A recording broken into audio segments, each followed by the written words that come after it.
राधे, हरे कृष्णा। कैसे हो आप सभी लोग? आशा करती हूँ आप सभी परम मंगल में हो गए, स्वस्थ हो गए, अच्छे हो गए। सबसे पहले आप सभी को शारदीय नवरात्रि की अनंत और अनंत शुभकामनाएं। अब ये क्वेश्चन मुझसे पर्सनली 3 बार लोग पूछ चुके हैं, तो मुझे लगा कि इस पर पूरी डिटेल में वीडियो बना सकती हूँ। क्या नवरात्रि में संभोग क्रिया कर सकते हैं? पहली बात तो ये वीडियो 18 साल से कम के लोग देखेगा, 18 साल से ज्यादा के लोग मत देखिएगा। ये क्वेश्चन जब पूछा गया तो मुझे इसका रिप्लाई देना पड़ रहा है, अन्यथा ये क्वेश्चन मुझे भी अच्छा नहीं लगा और ये इसमें वीडियो बनाने में मैं सहज महसूस नहीं कर रही हूँ। लेकिन शास्त्र क्या कहता है उसके हिसाब से मैं आपको इसका उत्तर अवश्य दूंगी। क्या नवरात्रि में संभोग क्रिया करना पाप है? नवरात्रि का हमारा 9 दिन का व्रत है और गलती से हमने सेक्स कर लिया है, क्या अब हमें पाप चढ़ेगा? क्या हमारा व्रत टूट गया है, हमारे पति नहीं माने, क्या माता रानी हमसे नाराज होंगी? क्या हमें इसका दुष्परिणाम देखना पड़ेगा? तो ये सारे क्वेश्चन मेरे पे बहुत ज्यादा पूछे जा रहे हैं। सबसे पहले तो हमारे संत श्री प्रेमानंद जी महाराज जी इतना ज्यादा बार बोल चुके हैं कि ब्रह्मचर्य का पालन करो, ब्रह्मचर्य का पालन करो। ये संभोग क्रिया केवल और केवल संतान प्राप्ति के लिए आप लोग करो। लेकिन ये कलयुग है और कलयुग में ये क्रिया बहुत अपनी चरम सीमा पे पहुंच चुकी है, ठीक है ना। ऐसे में लोगों के पास पेशेंस लेवल नहीं है, ब्रह्मचर्य लेवल नहीं है, इसी प्रकार से उनकी शारीरिक कष्ट भी बहुत ज्यादा हो रहे हैं। अब बात कर लेते हैं नवरात्रि में। पूरे साल भर में कुछ रात्रि ऐसी आती हैं जिसमें रात ही नहीं होती, जिसमें नंबर 1 होती है नवरात्रि। नाम अगर मैं नाम से सुनूं ना तो नवरात्रि अर्थात जिन रातों में रात नहीं होती है उनको नवरात्रि बोला जाता है। मतलब नवरात्रि ऐसी रात्रि होती है जिसमें रात में भी पूजा अर्चना वंदना करी जाती है। नवरात्रि की रात को शुभ रातों की श्रेणी में बोला जाता है। नवरात्रि की रात को पूजा करने वाली रात्रों की श्रेणी में बोला जाता है। ऐसा बोला जाता है नवरात्रि में दिन की पूजा करने पे इतना ज्यादा फल की प्राप्ति नहीं है जितना रात की पूजा करने में फल की प्राप्ति होती है। नवरात्रि में रात नहीं होती है। नवरात्रि में रात की पूजा करना बहुत पुण्यदायी होता है। जैसे कि नवरात्रि हो गई, एकादशी हो गई, शिवरात्रि हो गई, जन्माष्टमी हो गई, ठीक है ना। तो ये कुछ रातें होती हैं जिसमें रात ही नहीं होती है और हमारे शास्त्रों में ऐसा वर्णन आया है कि ये जो संभोग इत्यादि क्रिया है ये हमें सूर्य अस्त होने के बाद रात्रि के समय करनी चाहिए। जब नवरात्रि में रात ही नहीं हो रही है तो हमको ये संभोग क्रिया कैसे करनी है, ठीक है ना। एक सिंपल सा आपको इसका आंसर मिल गया कि जब नवरात्रि में रात ही नहीं हो रही तो हम इस संभोग क्रिया को कैसे कर सकते हैं। हमें इसको संभोग क्रिया को नहीं करना चाहिए। अब बात आती है कि नवरात्रि में हमारा 9 दिन का व्रत था, ठीक है, हमारे हस्बैंड 9 दिन तक माने नहीं, ठीक है। पहली बात तो व्रत नहीं है जिनका, उनको बता देती हूँ, ठीक है ना। जिनका व्रत भी नहीं है उनको भी नवरात्रि में संभोग क्रिया नहीं करनी। जिनका व्रत है वो तो अलग बात है, ब्रह्मचर्य का पालन उनको तो करना चाहिए, क्योंकि व्रत में आप लोगों को 5 कर्मेंद्रियां, 5 ज्ञानेंद्रियां और एक मन को भगवान के प्रति समर्पित करना होता है। ये नहीं कि भूखे रह के व्रत कर लो, आपका मन में सेक्स चल रहा है लेकिन आप भूखे रह के बस अपने व्रत का पालन करो, तो उसको व्रत का पालन नहीं बोला जाता। नवरात्रि में आपको बिल्कुल अपनी 5 कर्मेंद्रियां, 5 ज्ञानेंद्रियां और एक मन को भगवान के प्रति समर्पित करना चाहिए। लेकिन अगर आपका व्रत भी नहीं है तो इस समय पे संभोग क्रिया की शास्त्रों में मनाही हुई ही रखी है। ऐसा बोलते हैं कि नवरात्रि में जो भी संतान अगर कंसीव हो जाती है तो वो उत्तम संतान की श्रेणी में नहीं आती है, अर्थात शुभ संतान की श्रेणी में नहीं आती। वैसे तो चतुर्मास में भी गर्भ धारण करने की मनाही है, लेकिन कलयुग में महिलाओं को इतने सारी प्रॉब्लम है, पीसीओडी की प्रॉब्लम, ये प्रॉब्लम, वो प्रॉब्लम, तो अगर चलो कलयुग में ये सारी प्रॉब्लम के कारण तो कुछ रात्रि तो ऐसी हैं जिसमें संभोग क्रिया के लिए मैं बिल्कुल मना ही कर दूंगी। अब जिनका व्रत है, ठीक है ना, जिनका व्रत है, अगर संभोग क्रिया उनके हस्बैंड नहीं माने और जबरदस्ती उन्होंने कर ली, पहली बात तो शास्त्रों में बिल्कुल मना है, मैं बिल्कुल मना करूंगी। लेकिन फिर भी हस्बैंड नहीं माने और संभोग क्रिया हो गई और आपका व्रत है, तब आपको क्या करना है? तब आपको अगले दिन सुबह सुबह उठना है, अपने केश धोकर नहाना है। नहाने के बाद माता रानी की जहाँ पे भी आपने चौकी वगैरह लगा रखी है, मंदिर वगैरह लगा रखी है, सबसे पहले क्षमा याचना उनको मांगनी है। अब क्षमा याचना का संस्कृत में मंत्र भी होता है, बट आप संस्कृत भाषा छोड़ दीजिए, बहुत सिंपल तरीके से हाथ जोड़ के मानिएगा, माता रानी मैं पूरी तरीके से विवश थी, मेरे पर मेरा वश नहीं था, अपने हस्बैंड के हाथों में मजबूर थी।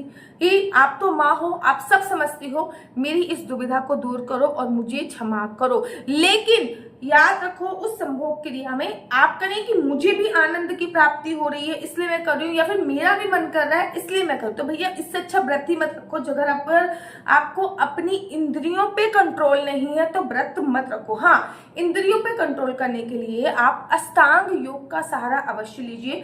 अष्टांग योग अवश्य कीजिए। यम, नियम, आसन, प्राणायाम, प्रत्याहार, धारणा, ध्यान, समाधि, इसका नाम करिए। अगर ये नहीं कर सकते तो जितना ज्यादा हमारे संत श्री प्रेमानंद जी महाराज बोलते हैं, जप करो। जप से बड़ी ताकत कुछ भी नहीं है, नाम जप से ज्यादा बड़ा कुछ भी नहीं, क्योंकि जप का अर्थ होता है जकारो जन्म विच्छेदा, पकारो का पापनाशिता।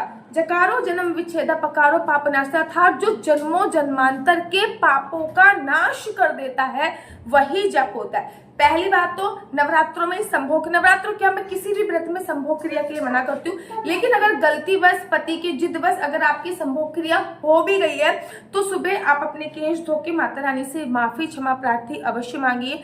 उन वस्त्रों को त्याग दीजिए, मतलब धो लीजिए। जिस बिस्तर पे आपने संभोग क्रिया करी है नवरात्रों के दौरान, उस बिस्तर पे आपको नहीं बैठना है। इस बात का आपको विशेष तौर पे ध्यान देना है। खुद की आनंद की प्राप्ति के लिए ये नहीं करना। हाँ, अगर हस्बैंड ने कर दिया, अगर नहीं माने, क्योंकि बहुत सारे केस मेरे पास ऐसे सुनने को आते थे, हस्बैंड नहीं मानते, वो कहते कभी तुम्हारा किस चीज का व्रत है, कभी तुम्हारा किस चीज का व्रत है, तो फिर आप ऐसा मत कीजिए। देखो, घर में अखंड ज्योत जल रही है, ठीक है ना, अखंड ज्योत घर में जल रही है, कलश स्थापना घर पे हो रखी है, ठीक है, अखंड ज्योत जल रही है, कलश स्थापना हो रखी है, जो हो रखे हैं, माता रानी का आगमन हुआ है 9 दिन तक, और आप ये कर्म कर रहे हो, तो आपको प्लीज नहीं करना। जब माता रानी का आगमन ही घर पे हो रखा है और आप इस कर्म में लगे पड़े हो, अपनी इंद्रियों को थोड़ा सा कंट्रोल में कीजिए।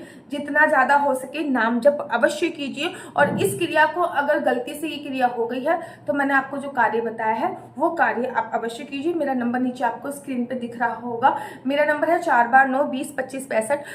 अगर आपका मेरा नंबर है 4 बार 9 20 25 65। आपका बच्चा जॉब करेगा या बिजनेस करेगा, बिजनेस करेगा तो किस फील्ड में बिजनेस करेगा, जॉब करेगा तो किस सेक्टर में जॉब करेगा, क्या है आपके बच्चे का लकी नंबर, क्या है आपके बच्चे का लकी कलर, क्या कुंडली में राजयोग है या नहीं है, कुंडली में संतान प्राप्ति का योग है या नहीं है, कुंडली के अनुसार आपकी संतान प्राप्ति कब होगी, कुंडली के अनुसार विदेश जाने की कितने % संभावना, ये सभी जानकारी आप मुझसे कुंडली के माध्यम से प्राप्त कर सकते हो।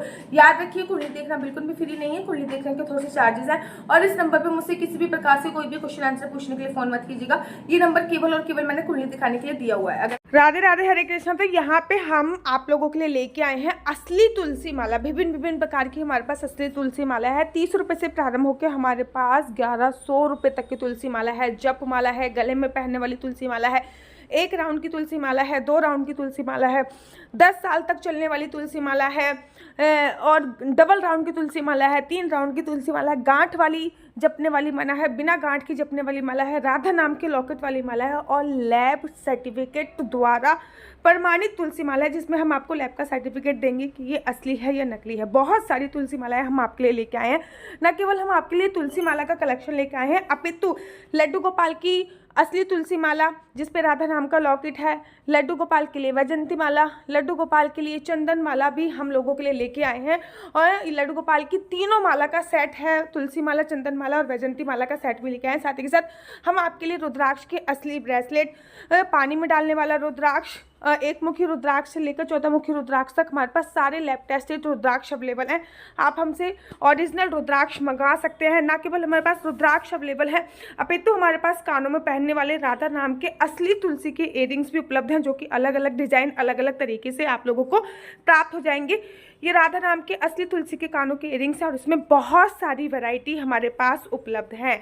आप जल्दी से जो नीचे नंबर दिया गया है उस पर संपर्क करके अपनी चॉइस से कोई भी राधा नाम के इयरिंग्स अपने लिए ले सकते हैं। उनके प्राइस बहुत ही सस्ते हैं। 150 रुपये से 150 रुपये से स्टार्ट होकर मात्र 200 रुपये तक है। और ये है राधा रानी और भगवान श्री कृष्ण जी के चरण, जो आपको अपने मंदिर में जरूर और विभिन्न प्रकार की अलग अलग तुलसी मालाएं आप लोगों के लिए उपलब्ध है। 30 रुपये से प्रारंभ होकर 1300 रुपये तक की तुलसी मालाएं आप लोगों के लिए उपलब्ध है। हम आप लोगों के लिए लेके आए हैं श्रीधाम वृंदावन की रज, 8 प्रकार की रज इसमें उपलब्ध है। न केवल एक सेवा कुंज की, निधि कुंज की, ललिता कुंड की, राधा कुंड की, कृष्ण कुंड की, निधि वन की, यमुना जी की, 8 जगह की ब्रज रज इसमें आपको उपलब्ध हो जाएगी। ऑर्डर जल्दी से जल्दी नीचे दिए गए नंबर पर करिए, हमारे पास लिमिटेड स्टॉक है। राधे राधे। अगर आपको मेरी वीडियो अच्छी लगती है तो आप अपना यूट्यूब चैनल हरि बोल को लाइक शेयर सब्सक्राइब करना बिल्कुल भी मत भूलिए। तब तक मुझे दीजिए इजाजत। राधे राधे, हरे कृष्णा, हरि बोल।